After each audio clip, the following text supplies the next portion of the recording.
Bonjour à tous et bienvenue sur Vélizy TV en cette journée très ensoleillée pour votre journal de la rédaction. Regardons de suite quelles actualités ont marqué votre semaine vélizienne. En premier, vous découvrirez le GEM de Vélizy Versailles, un groupe d'entraide mutuelle à destination des malades psychiques. Nous vous présenterons ensuite un Vélizien collectionneur infatigable de caricatures et pas que. Nous questionnerons ensuite le maire Pascal Thévenot sur la vidéo-verbalisation désormais expérimentée dans la ville. Et enfin, nous clôturerons cette édition d'information locale par le festival de court-métrage de Vélizy. Attention à ne pas confondre avec le fameux GEM très répandu sur Facebook. Un GEM, G-E-M, groupe d'entraide mutuelle, est un lieu destiné aux personnes en grande fragilité et souffrant de troubles psychiques. La structure leur permet de volontairement se réunir en toute autonomie et sans attribut médical. Afin de rompre avec l'isolement et se réinsérer, le GEM de Vélizy Versailles a accepté le temps de quelques heures de nous ouvrir ses portes. Un groupe d'entraide mutuelle, c'est un lieu d'accueil pour personnes en souffrance psychique ou isolées. Et en fait, on propose des activités à la journée ou des sorties. Et les personnes, en fait, elles sont libres d'y venir ou non et de participer aux activités ou pas. C'est un endroit où elles viennent pour faire des rencontres, sortir de chez elles, sortir de leur isolement. Et du coup, ça se passe autour d'un... Soit ils viennent pour discuter, autour d'un café, d'un jeu de société ou d'une activité, en fait. Et les activités, c'est l'outil de médiation pour permettre à chacun de se rencontrer et de créer du lien avec les autres en fait. En gros, il n'y a pas de médical. Les personnes, elles ont un suivi au CMP et elles viennent ici vraiment pour le côté loisir, pour le côté rencontrer des gens, sortir de chez soi. Mais il faut qu'elles soient stabilisées, qu'elles aient un traitement. Si elles ont un traitement, il faut qu'elles viennent et qu'elles soient autonomes. Nous, on ne va pas les chercher quelque part. Elles viennent d'elles-mêmes franchir la porte et elles repartent quand elles veulent en fait. Moi, je suis la marraine. Comment je suis venue là ? Je suis à l'UNAFAM, donc je suis vice-présidente de l'UNAFAM 78. Donc très intéressée par les GEM, qui était à Vélizy il y a très longtemps et qui a émigré ici. Donc j'ai suivi avec l'émigration du GEM. Et puis je suis passionnée par les GEM parce que c'est un outil extraordinaire avec des gens extraordinaires. Et donc voilà, j'ai aucun mérite, c'est que du bonheur. C'est eux qui m'ont choisi, c'est pas... Voilà, moi je me suis proposée, mais c'est eux qui ont fait le choix. C'est les adhérents qui font le choix de leur marraine ou de leur parrain. C'est eux les patrons, il ne faut pas l'oublier. C'est eux qui décident et qui prennent leurs décisions et leurs responsabilités dans les choix. Ici, on fait pas mal d'activités créatives, de la peinture, du dessin, de la mosaïque. On fait des activités ateliers théâtre, ateliers chant, ateliers écriture. On fait des ateliers pâtisserie. Ils adorent manger au GEM. On fait des ateliers... Après, on fait des sorties, style cinéma, bowling, randonnée. Quand il fait beau, on va à la mer. On fait aussi des séjours, on part avec les adhérents pendant une semaine en vacances avec eux, selon la destination, mais on part une petite semaine avec eux. J'ai été au GEM de Vélizy pendant 5 ans. Voilà, donc j'ai découvert le GEM de Vélizy par hasard, parce que j'étais dans une salle d'attente pour recevoir un rendez-vous. Puis j'ai vu un prospectus sur les GEM, et comme j'étais dans une période difficile, je me retournais vers quelque chose qui puisse m'apporter un soutien dans mes moments difficiles. Donc voilà, j'ai vu ce prospectus et en sortant de mon rendez-vous, je me suis dit, comme ils sont ouverts, je vais aller voir. Et je suis allée voir, donc je suis arrivée dans ce GEM à Vélizy et j'ai donc été accueillie par un café ou un thé. C'est compliqué de faire la démarche. Au départ, oui, parce que j'étais timide. À l'époque, j'étais très timide et j'osais pas dire ce que je pense, comment j'étais. Ouais. Et du coup, donc, quand j'ai ouvert la porte, ils m'ont accueilli avec un grand sourire, ce qui m'a mis à l'aise. Tout de suite, on a commencé à discuter. Ils m'ont dit ce qu'était le GEM. Et donc, moi, aujourd'hui, je ferai la même chose pour les personnes qui veulent connaître le GEM. Je faisais en tant qu'adhérent des petits travaux comme ça parce que ça me faisait du bien. Et puis, avec le temps, on ai fait plus, et puis je me trouvais bien dans cette position-là. Puis un jour, on m'a proposé de mettre à profit ce que je faisais déjà au travers d'un poste. Mais je suis un ancien adhérent, j'ai fait une petite dizaine d'années déjà dans le GEM, et en tant que président, en tant qu'adhérent tout simple, en tant que tout un tas de choses. Et puis voilà, j'en suis arrivé à aider encore les GEM d'une autre façon. Le GEM, oui, ça m'a apporté énormément de choses. Déjà, de sortir. Sortir, c'est très important parce que ça nous fait prendre l'air, ça nous fait changer les idées, ça nous permet de ne plus être entre nos murs, quoi. Et donc, je sortais et puis bon, j'allais voir d'autres personnes, je créais des liens. Donc voilà, des liens que j'avais un petit peu rompus. Je n'étais que dans mon domaine du travail à l'époque et ça se passait pas très bien. Et du coup, j'ai recréé des liens par les personnes qui souffraient aussi de solitude, qui manquaient d'entourage familial, de vie sociale tout simplement, de maladie. Et là, on était accueillis dans un lieu où il n'y avait pas du tout de soins. Donc, ce qui changeait des CMP, des hôpitaux et tout ça. Donc là, j'étais accueillie à bras ouverts presque. Et donc, du coup, je me suis mis à l'aise tout de suite, j'ai parlé. Et puis, la semaine d'après, j'ai commencé le GEM. Donc aujourd'hui, ça fait à peu près 12 ans que je fréquente les GEM. Au début, c'était pas spécialement pour travailler. Je faisais parce que j'avais envie de faire quelque chose pour les GEM. Voilà, parce que ça m'apporte beaucoup. Il n'y a pas de médecin. Il n'y a pas d'obligation, c'est ouvert. Et puis on peut y faire des rencontres sympas, on peut apprendre des choses des autres. Groupe d'entraide mutuelle, ça veut dire normalement ce que ça veut dire. Voilà. Et puis ça permet d'évoluer aussi. C'est un lieu de rencontre, à pas confondre avec des rencontres amoureuses, bien sûr, mais c'est... Ah, pourquoi pas. Mais bon, voilà, c'est surtout un lieu d'écoute et on n'est pas jugé du tout, on n'est pas examiné à la petite loupe, voilà. Donc on est en toute sympathie, bien accueillis et il n'y a pas de problème. C'est une coopération, voilà. Donc il y a des fois ça va pas non plus, mais il y a toujours une bonne âme pour sourire et puis voilà. Ça permet de passer le cap.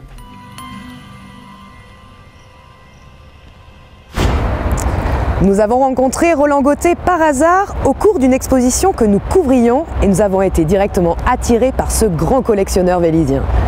Après avoir amassé les timbres puis les mignonnettes, ce sportif, fan de l'équipe d'Auxerre et ancien coureur téméraire, il nous a dévoilé son impressionnante collection de caricatures rangées dans pas moins de 300 classeurs. Rencontre. Ça a commencé quand j'étais jeune, des timbres. Et après, quand je suis remonté sur la région parisienne, j'ai fait les mignonnettes. En 2007, les premières caricatures que j'ai vues, c'est sur Le Parisien, quand le président Sarko a été président.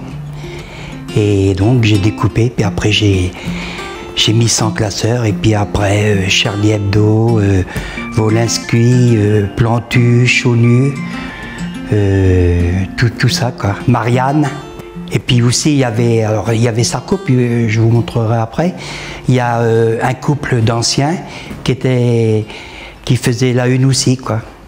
C'était Rançon, c'est Rançon qui faisait tous ces dessins là. Quand je vois une caricature, je la découpe et puis voilà. Mais par contre, mes classeurs, il y a une partie pour Sarko, il y a Hollande, il y a Macron maintenant, et puis les autres, c'est varié quoi. Pour moi, c'est Plantu l'un des meilleurs quoi. Puis aussi au niveau sport, là, il y a Faro. Et oui. Faro, pareil, j'ai un classeur de Faro. Puis je suis un ancien sportif, hein, j'ai fait 20 ans de course à pied, hein, dont les meilleurs marathons, hein, New York et Londres. 83 New York et 88 Londres. Puis Marseille-Cassis, Annecy, Berlin, Bruxelles. J'ai arrêté en 93. C'est quoi cette passion pour les mignonnettes qui s'est arrêtée? Oui, c'est pareil, hein, ça m'a tapé à l'œil et puis de fil en bouteille. De fil en bouteille. J'en ai beaucoup acheté à la brocante, mais on en a beaucoup acheté quand même dans les magasins quand même, et c'était assez coûteux quoi. Ah bon? Ah ouais. C'était cher, hein, c'était. Puis à l'étranger, on en a acheté à l'étranger aussi. Quand on y allait, parce que D'accord. Et aujourd'hui, on en dénombre combien de mignonnettes dans cet appartement? 2000. Qui va boire tout ça? Qui va boire tout ça Sont-elles seulement bonnes? C'est comment, oui, à mon avis, elles sont plus tellement fameuses. On va terminer sur votre passion apparemment, des fleurs également. Oui, les fleurs, oui. Donc vous avez été plusieurs fois... Bah oui, j'ai été plusieurs fois premier à 3-4 fois à Vélizy, quoi. Puis les départements, une fois au département. Sur les balcons, ça a toujours été un plaisir pour vous parce que oui, bah c'est un peu mon père. C'est mon père, il était comme ça aussi. Il faisait les concours aussi ils appelaient ça des patios. Sa petite maison, elle était complètement fleurie, quoi. Elle était, puis j'ai continué comme ça, quoi. Vous deviez être connu pour Vélizy avec votre balcon. Bah oui, bah maintenant c'est moins puisqu'ils le font plus. Parce que c'était... on faisait connaissance des gens qui faisaient les concours, alors c'était sympa, quoi. C'était sympa. Puis vous devez y avoir qui... Il y a eu aussi Noël, mais Noël, ils l'ont pas fait beaucoup. Mais Noël, j'arrivais pas à être premier. Quand ils faisaient pour Noël, ils se gelaient, ils avaient froid, quoi. Alors ils venaient le soir, ils étaient tous là, puis ils prenaient, enfin ici il y avait un photographe, et puis tout le jury qui était là, quoi. Depuis maintenant quelques semaines, Vélizy Villacoublay teste la vidéo-verbalisation. Inquiets, les habitants de la ville s'interrogent, pourront-ils continuer à déambuler dans leur commune sans être ultra observés par un poste de police Big Brother? Nous avons interrogé le maire Pascal Thévenot sur les tenants et aboutissants de cette expérimentation. En fait, c'est plus mettre de l'intelligence artificielle pour optimiser le CSU, donc toute l'exploitation des images et la vidéo-verbalisation. En fait, c'est un grand mot. Mais on ne peut pas tout vidéo-verbaliser. Les excès de vitesse, par exemple, ça ne peut pas se vidéo-verbaliser. Nous, ce qui nous intéresse, c'est tout ce qui est le tapage nocturne. Ça permettra de le visualiser. Si on rajoute du son, ça peut être aussi le wheeling, ça peut être le wheeling, la moto qui fait une roue avant et qui embête tout le quartier. Ça peut être le sens interdit, ça peut être le feu qui n'est pas respecté. Donc voilà, c'est toutes les incivilités et ce que j'appelle les voyous de la route. C'est pas ça pour prendre au piège qui que ce soit. Et puis quand on a des faits d'agression ou de cambriolage ou de vol de voiture, eh bien, j'ai un opérateur qui passe des heures et des heures à visualiser toutes les images. Là, en mettant quelques indices, une silhouette recherchée, eh bien, en quelques minutes, on a le système vidéo qui mettra toutes les images disponibles qui correspondent à ça. Et donc, ça permettra d'aller beaucoup plus vite dans la résolution d'enquête. Donc, c'est bénéficier de toute l'intelligence artificielle pour être encore plus performant. Pour ce qui est du stationnement, ça sera exactement pareil? Alors le stationnement, ça peut être sur du stationnement, une personne qui est sur une place handicapée. Alors s'il y a une caméra, on va pas mettre des caméras sur le stationnement. Ça peut être un endroit dangereux, ça peut être un arrêt de bus. Donc oui, on peut aussi faire ça. Mais de toute façon, ça sera sur des opérations précises, puisqu'il faut qu'il y ait un policier municipal qui soit derrière la caméra. Et ça se fait pas de manière automatique. C'est un policier qui constate une infraction, qui l'enregistre et qui verbalise. Alors certains détracteurs de la vidéo-verbalisation y voient pour la mairie une nouvelle façon de s'enrichir sur le dos des administrés. Comment ça se passe exactement pour les PV? Si je veux répondre sur le même mauvaise foi que ceux qui disent ça, si c'était le cas, alors là par contre, je n'arrêterai pas et j'embaucherai pour faire ça. Non, je plaisante. En fait, il y a à peine 2% des amendes qui reviennent à la ville. Donc il est clair que le coût de la verbalisation et même l'équipement portatif n'est même pas remboursé parce qu'il nous revient des amendes. Donc c'est l'État qui s'enrichit. Donc je ne le fais pas pour enrichir l'État, parce que encore si ça nous revenait. Mais non, il y a les amendes, il n'y a aucun retour sur la commune. Par contre, sur tout ce qui est dépôt sauvage, on devrait, dans les prochains conseils, voter des frais d'enlèvement. Et ce qui ferait que dès qu'on prend quelqu'un en train de déposer des déchets sur la voirie, on l'interpellera et il y aura des frais d'enlèvement et là qui seront touchés par la commune. Un an est passé et voici que le festival de court-métrage de Vélizy est déjà de retour. Il se tiendra à Londe les 5 et 6 avril prochains et recèlera quelques surprises. Didier Albessard, son président, vous en parlera, tel qu'il le fait toujours, bien mieux que moi. Bonjour à tous, toute l'équipe du Ciné-Club de Vélizy-Villacoublay vous attend très nombreux à Londe, théâtre et centre d'art de Vélizy-Villacoublay, les vendredis 5 et samedi 6 avril à 20h30 à l'occasion du 32e Festival du court-métrage de Vélizy. Alors pour ce 32e Festival du court-métrage de Vélizy-Villacoublay, le Ciné-Club de Vélizy-Villacoublay et Londe vous propose de découvrir 2 compétitions nationales. La première, vendredi 5 avril, qui regroupe des premières œuvres de leurs auteurs, femmes et hommes, leur premier film, en compétition pour le prix du public. Et le lendemain, samedi 6 avril, une deuxième compétition nationale, regroupant des cinéastes plus confirmés, en compétition cette fois pour le prix du public, encore une fois, mais aussi pour le prix du jury.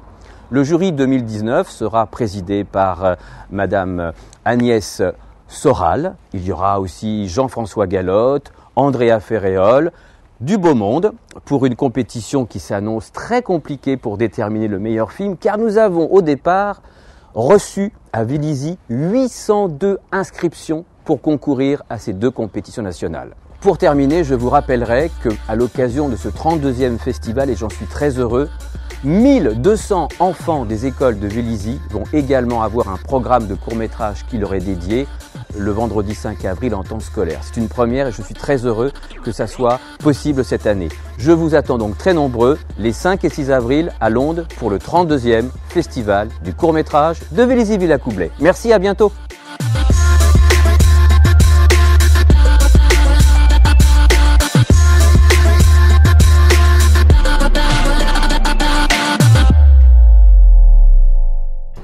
Pour ce week-end, ne manquez pas les derniers instants de la fête du printemps. Elle se clôturera dimanche en fin de journée. Pour les amatrices de sport de combat et en particulier de Krav Maga, petite info, le club de la ville organise un stage exclusivement féminin dimanche 7 avril de 9h à 13h. Enfin, à partir de lundi prochain revient la semaine du sourire. Quoi de mieux pour célébrer le 1er avril? Alors, chers Véliziens, vous avez compris, on smile sans raison, simplement pour sourire. Ce journal sous le sunlight des tropiques vélysiens se termine. On se retrouve comme d'habitude vendredi prochain pour une nouvelle édition de votre JT. Merveilleux week-end à tous.